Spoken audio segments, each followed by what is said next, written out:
Hello everyone, मेरो नाम Pooja Shrestha र म चाहिँ IEC College of Arts and Fashion बाट recently Bachelor's in Interior Architecture मा graduate भएँ and currently I'm working as an interior architect.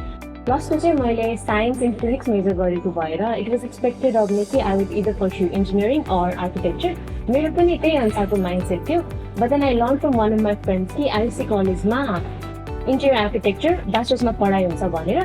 So I visited the college for counseling. Course पनि एकदम इन्ट्रेस्टिङ लाग्यो र करियर प्रोस्पेक्ट पनि निकै appealing लाग्यो र साथसाथै यो पनि थाहा पाएँ कि इन्टेरियर आर्किटेक्चर पढ्नको लागि चाहिँ +2 मा जुनसुकै ब्याकग्राउन्डबाट आउँदा पनि हुने रहेछ.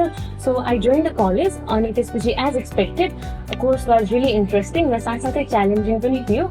असाइनमेन्ट डेडलाइनको pressure, presentations, model making, site visits, case studies र बेला बेलामा एक्जिबिसन अर्गनाइज गर्नुपर्ने प्रेसर आफ्नो ठाउँमा छँदै थियो. तर यो 3 इयर्सको ड्युरेसनमा धेरै कुराहरू सिक्न चाहिँ पाएँ र मलाई सबैभन्दा बेस्ट लागेको पार्ट भनेको चाहिँ फ्रम सेमेस्टर 1 टु सेमेस्टर 6 धेरै रियल लाइफ प्रोजेक्ट्समा काम गर्ने अपर्च्युनिटिज र इन्टर्नसिपको अपर्च्युनिटिजले गर्दाखेरि चाहिँ राम्रो इन्डस्ट्री एक्सपोजर पाएछु, जसले गर्दा चाहिँ अहिले मलाई स्टडिजबाट प्रोफेसनमा ट्रान्जिसन चाहिँ एकदम स्मुथ फिल भएको छ र यसै गरी स्किल्स एन्ड एक्सपिरियन्सलाई एलिभेट गरेर चाहिँ I am really excited to launch in my own venture in the coming year.